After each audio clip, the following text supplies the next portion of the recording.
तो नमस्कार दोस्तों, स्वागत है आपका अपने YouTube channel study for semester में। तो जैसा कि आप लोगों को अपडेट मिल ही चुका होगा कि सेमेस्टर 5 का एग्जाम डेट शीट जारी हो चुका है। कब से एग्जाम है, क्या क्या सब्जेक्ट है, ये सारी नोटिफिकेशंस आपको पहले से मिल ही चुका होगा। तो अब यूं कहें कि एग्जाम्स पास हैं और अब वक्त है फोकस करने का, भागने का नहीं। तो अगर आप BBU UG सेमेस्टर 5 के स्टूडेंट हैं तो ये वीडियो आपकी पूरी तैयारी का यूं कहें रोड मैप है। तो आज के इस वीडियो में आपको टाइम टेबल से लेकर सिलेबस ब्रेकडाउन और इंपॉर्टेंट टॉपिक से लेकर के स्टडी टिप्स तक सब कुछ मिलेगा। तो अगर आप इस चैनल पर नए हैं तो चैनल को सब्सक्राइब कर ले और साथ में बेल आइकन को भी प्रेस कर ले ताकि सभी वीडियो के नोटिफिकेशन आप तक पहुंचे और कोई भी वीडियो आपसे मिस ना हो। ठीक है, तो चलिए हम लोग वीडियो में आगे की तरफ बढ़ते हैं। और हाँ, अगर आपने इस चैनल को सब्सक्राइब कर लिया है तो अब पढ़ाई भी स्मार्ट होगी, टाइम भी बचेगा और नंबर भी जबरदस्त आएंगे। तो दोस्तों अब और वक्त बर्बाद नहीं करेंगे, किताब खोलिए, वीडियो प्ले कीजिए और चलिए शुरू करते हैं। आज की इस वीडियो में जैसा कि आप स्क्रीन पे देख सकते हैं कि आज हम लोग FY UGP सेमेस्टर 5 के एग्जाम डेट के बारे में डिस्कशन करने वाले हैं और साथ ही इसके सिलेबस के बारे में भी फुल डिटेल में ये वीडियो रहेगा। ठीक है, आज हम लोग हिस्ट्री के ऊपर चर्चा करेंगे, हिस्ट्री का सिलेबस क्या है, फिर अगले वीडियो में पॉलिटिकल साइंस या आप जो भी कमेंट करोगे मैं उसके ऊपर भी वीडियो बनाऊंगा। ठीक है, तो चलिए वीडियो को शुरू करते हैं और आगे बढ़ाते हैं। जैसा कि उम्मीद करते हैं कि आप लोगों ने डेट शीट देख लिया होगा, अगर नहीं देखा है तो मैं अभी स्लाइड लगा देता हूँ। तो ये रहा सेमेस्टर 5 का एग्जाम रूटीन, जिसमें से आप क्लियरली देख सकते हैं कि 28 तारीख से आपका एग्जाम जो है वो स्टार्ट होने वाला है। ठीक है, 28/6/2025 से आपका एग्जाम स्टार्ट होगा, जो चलेगा आपका 8 जुलाई तक। ठीक है, मतलब कि 8 जुलाई को आपका लास्ट पेपर का एग्जाम होगा। मतलब स्टार्ट होगा आपका 28 जून से और 8 जुलाई तक ये एग्जाम आपका चलेगा। ठीक है, तो इस डेट शीट के थ्रू आप देख सकते हैं कि आपका एग्जाम किस किस दिन है। ठीक है, किस किस दिन आपका पेपर पढ़ने वाला है, ये सारा चीज़ आप क्लियर कर लेंगे। वैसे ये सब तो आपके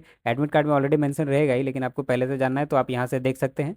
तो चलिए अब हम लोग आगे बढ़ते हैं सिलेबस की तरफ। ठीक है, आज हम लोग हिस्ट्री के सिलेबस के बारे में पढ़ेंगे कि हिस्ट्री के सिलेबस में आपको क्या क्या टॉपिक कवर करना है, कौन कौन सा पेपर पढ़ना है, क्या क्या टॉपिक कहाँ से प्रश्न बन सकता है, ये सारा चीज़ आज हम लोग इस वीडियो में डिस्कशन करने वाले हैं। ठीक है, तो चलिए सबसे पहले ये स्लाइड देखिए, इसमें से आपको पता चलेगा कि आपको सेमेस्टर 5 में कौन कौन सा पेपर पढ़ना है। ठीक है, यहाँ पे आपको डिटेल में लिखा हुआ है कि सेमेस्टर 1 में कौन सा पेपर पढ़ना है, क्या क्या पेपर रहेगा, सेमेस्टर 2 में कौन सा पेपर रहेगा, उसका नाम क्या है, सेमेस्टर 3 में कौन सा पेपर रहेगा, नाम क्या है। इस प्रकार से सारा आपका पूरा सिलेबस यहाँ पे लिखा हुआ है कि कौन से सेमेस्टर में आपको कौन सा पेपर पढ़ना है, उसका नाम क्या है, ये सारा चीज़ आपको इस वाले स्लाइड में लिखा हुआ है। तो यहाँ आपको सेमेस्टर 5 दिखाते हैं सबसे पहले। तो ये रहा आपका सेमेस्टर 5। यहाँ आप देख सकते हैं कि मेजर 9, मेजर 10, मेजर 11 और माइनर 3 पेपर आपको पढ़ना है यहाँ पे। ठीक है, और हाँ एक चीज़ और क्लियर कर दे कि ये सिर्फ हिस्ट्री वालों के लिए। ठीक है, यहाँ पे सिर्फ हिस्ट्री का सिलेबस हम लोग देख रहे हैं, इसलिए इसमें सिर्फ हिस्ट्री का इन्फॉर्मेशन मिलेगा। तो चलिए सबसे पहले आप देख लीजिए कि सेमेस्टर 5 में आपको पढ़ना क्या है। मेजर 9, मेजर 10, मेजर 11 और माइनर 3 पेपर आपको टोटल इसमें पढ़ना है। ठीक है, जिसमें से मेजर 9 में आपका सब्जेक्ट क्या रहने वाला है, सब्जेक्ट का नाम होगा history of modern Europe 1789 AD to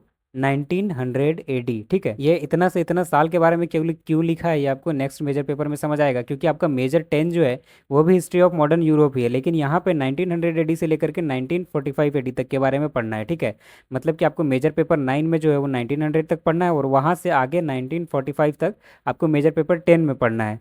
और मेजर पेपर 11 में हिस्ट्री ऑफ झारखंड पढ़ना है आपको, जिसमें अप टू 1900 AD के बारे में पढ़ना है। ठीक है, और साथ ही बात कर ले माइनर पेपर का, तो माइनर पेपर 3 में आपको medieval Indian history from 1206 AD to 1526 AD तक पढ़ना है। ठीक है, अब ये हो गया कि कौन कौन सा पेपर पढ़ना है। अब इस पेपर में हम लोगों को क्या क्या पढ़ना है ये हम लोग आगे चल देखते हैं। ठीक है, तो जैसा कि आप अपने स्क्रीन पे देख सकते हैं, 5th semester major paper 9 history of modern Europe 1789 AD to 1900 AD, मतलब कि आधुनिक यूरोप का इतिहास 1789 ईस्वी से लेकर के 1900 ईस्वी तक के बारे में आपको मेजर पेपर 9 में पढ़ना है। जिसमें से कोर्स कंटेंट में आपको क्या क्या पढ़ना है, तो पहला टॉपिक में आपको फ्रांसीसी क्रांति के बारे में पढ़ना है, फ्रेंच रेवोल्यूशन के बारे में पढ़ना है। ठीक है, जिसमें आपको फ्रांसीसी क्रांति के कारण एवं प्रभाव, बुद्धिजीवियों का योगदान, और दूसरा राष्ट्रीय सभा के कार्य, तीसरा आतंक का राज और चौथा क्रांति की देन, ये सभी टॉपिक्स इसमें कवर करना है आपको फ्रांसीसी क्रांति में। ठीक है, मेजर पेपर 9 का दूसरा टॉपिक है नेपोलियन बोनापार्ट, जिसमें आपको राइज ऑफ नेपोलियन के बारे में पढ़ना है, नेपोलियन का उत्कर्ष पढ़ना है और देन पढ़ना है कंट्रीब्यूशंस, क्या नेपोलियन बोनापार्ट का कंट्रीब्यूशन था वो पढ़ना है, और साथ ही उसका डाउनफॉल के बारे में भी पढ़ना है कि कैसे उसका पतन हुआ था। ठीक है, तीसरे टॉपिक में आपको वियना कांग्रेस 1815 के गठन एवं कार्य के बारे में पढ़ना है, चौथा आपको कॉन्सेप्ट ऑफ यूरोप मतलब कि यूरोपीय व्यवस्था के बारे में पढ़ना है, पांचवा में आपको मेटरनिक व्यवस्था पढ़ना है, सिक्स में आपको इटली एवं जर्मनी का एकीकरण पढ़ना है, और सेवन्थ में बर्लिन कांग्रेस पढ़ना है, एट्थ टॉपिक में आपको जार अलेक्जेंडर 2 के बारे में पढ़ना है, और नाइन्थ टॉपिक में आपको बिस्मार्क की विदेश नीति के बारे में पढ़ना है। ठीक है, मतलब कि पेपर 9 में मेजर पेपर 9 में आपको टोटल 9 टॉपिक्स पढ़ने हैं, जिसमें से ये सभी कंटेंट है जो आपको पढ़ना है, तैयारी करना है। ठीक है, अब हम लोग बात करें मेजर पेपर 10 के बारे में, तो मेजर पेपर 10 में आपको जैसा कि मैंने बताया था history of modern Europe 1900 AD से 1945 AD तक के बारे में पढ़ना है, मतलब कि आधुनिक यूरोप का इतिहास ही आपको इसमें भी पढ़ना है।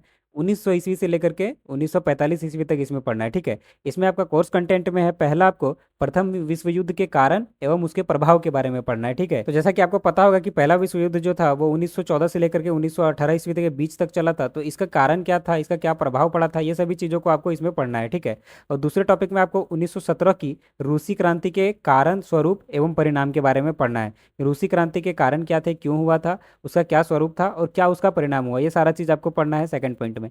थर्ड में आपको पेरिस शांति सम्मेलन के बारे में पढ़ना है। ठीक है, फोर्थ में आपको राष्ट्र संघ की उपलब्धि एवं असफलता के बारे में पढ़ना है। और फिफ्थ पॉइंट में आपको फासीवाद मुसोलिनी का उदय के बारे में पढ़ना है। और सिक्स टॉपिक में आपको नाजीवाद के बारे में पढ़ना है, इसमें हिटलर का उदय के बारे में पढ़ना है। सेवेंथ और लास्ट टॉपिक में आपको पढ़ना है सेकेंड वर्ल्ड वॉर के कारण और प्रभाव। ठीक है, द्वितीय विश्व युद्ध के क्या कारण थे और क्या उसका प्रभाव हुआ था, इसके बारे में पढ़ना है आपको। ये रहे आपके मेजर पेपर 10 के कंटेंट, जिसमें आपको ये 7 टॉपिक्स पढ़ना है। अब हम लोग मेजर पेपर 11 के बारे में भी बात कर लेते हैं। तो जैसा कि आप स्क्रीन पे देख पा रहे होंगे कि major paper 11 history of Jharkhand up to 900 AD, मतलब कि झारखंड का इतिहास 1900 ईस्वी तक के बारे में पढ़ना है। ठीक है, तो अगर हम लोग मेजर पेपर 11 के कोर्स कंटेंट के बारे में बात करें तो सबसे पहले इसमें आपको झारखंड में अंग्रेजों का आगमन पढ़ना है कि झारखंड में अंग्रेजों का आगमन किस प्रकार से हुआ था। ठीक है, दूसरे में आपको बंगाल में ब्रिटिश शासन की स्थापना पढ़ना है और इसमें भी आपको झारखंड के विशेष संदर्भ को ध्यान में रखते हुए पढ़ना है। ठीक है, तीसरा टॉपिक है आपका देसी राज्यों के साथ अंग्रेजों का संबंध। ठीक है, इसमें आपको देसी राज्यों के साथ अंग्रेजों के क्या संबंध थे ये पढ़ने हैं। और चौथा टॉपिक में आपको औपनिवेशिक राजनीतिक एवं कृषि, भूमि, वन एवं रेल पर उसका उनका क्या प्रभाव पड़ा था, इसके बारे में पढ़ना है। ठीक है, फिफ्थ टॉपिक में आपको ईसाई मिशनरी के कार्य और प्रभाव के बारे में पढ़ना है। और सबसे लास्ट और सिक्स टॉपिक में आपको पढ़ना है औपनिवेशिक शासन का विरोध एवं जनजातीय आंदोलन। जनजातीय आंदोलन क्या क्या थे, जैसे कि कोल विद्रोह, संथाल हुल, सरदारी लड़ाई एवं बिरसा उल गुलान, ये सभी के बारे में आपको सिक्स टॉपिक में पढ़ना है। ठीक है, तो ये रहा आपका मेजर पेपर 11 का कोर्स कंटेंट। आपको इतना टॉपिक मेजर पेपर 11 में तैयार करना है। ठीक है, अब हम लोग बात करें अगर मेजर पेपर, ये हमारा मेजर पेपर का तो सारा कंटेंट हो गया।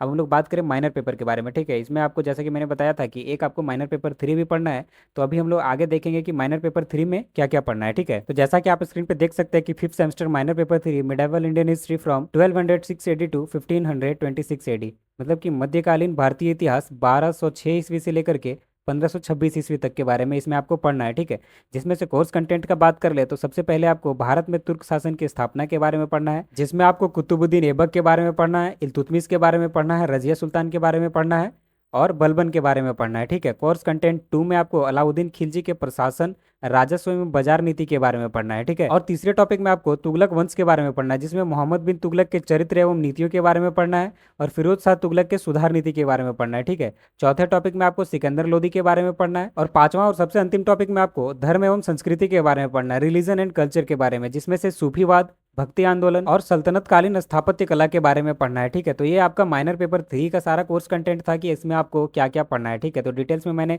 सारा चीज़ आपको बता दिया कि किस मेजर पेपर या माइनर पेपर में आपको कौन कौन सा टॉपिक का तैयारी करना है, जिसमें से एग्जाम में आपके सवाल पूछे जाएंगे। तो बस इन सारे टॉपिक्स को अच्छे से पढ़ लीजिए, तैयारी कर लीजिए, एग्जाम में आपका 0 नंबर का भी क्वेश्चन नहीं छूटने वाला है। और एग्जाम का तैयारी आपको कहाँ से करना है, इन सभी क्वेश्चन का या टॉपिक का तैयारी आपको कहाँ से करना है, तो वो सभी मैं अपने ही चैनल पर आपको एक करके वीडियो के माध्यम से प्रोवाइड करवा दूंगा। सारे सॉल्यूशंस को या फिर सारे आंसर्स को बहुत ही आसान शब्दों में समझा भी दूंगा और लिखने का तरीका भी बता दूंगा कैसे लिखा जाता है। ठीक है, तो इसलिए चैनल को सब्सक्राइब जरूर कर ले, क्योंकि यहाँ पे आपको सेमेस्टर से रिलेटेड जितने भी प्रश्न पूछे जाते हैं आपके एग्जाम में पॉलिटिकल साइंस या हिस्ट्री के, वो सभी मैं आपको बहुत ही आसान शब्दों में समझाता हूँ और कैसे लिखा जाए ये लिख के भी मैं बताता हूँ। ठीक है, तो अगर आप लोग चाहते हैं कि सेमेस्टर 5 में पहले प्रश्न किस प्रकार से पूछे गए हैं या जिसको PYQ बोलते हैं, तो क्या प्रीवियस ईयर के क्वेश्चंस रहे हैं, वो सभी अगर आप जानना चाहते हैं या उसका सॉल्यूशन चाहते हैं तो वीडियो पे कमेंट करें, मैं PYQ पे रिलेटेड एक क्वेश्चन बना दूंगा और इंपॉर्टेंट क्वेश्चन जो होंगे जो इस एग्जाम में आने वाले हैं वो सभी मैं नेक्स्ट वीडियो में चर्चा करूंगा। ठीक है, तो चलिए आज के इस वीडियो में इतना ही, मिलते हैं फिर से किसी नेक्स्ट और इंपॉर्टेंट वीडियो के साथ, तब तक के लिए धन्यवाद।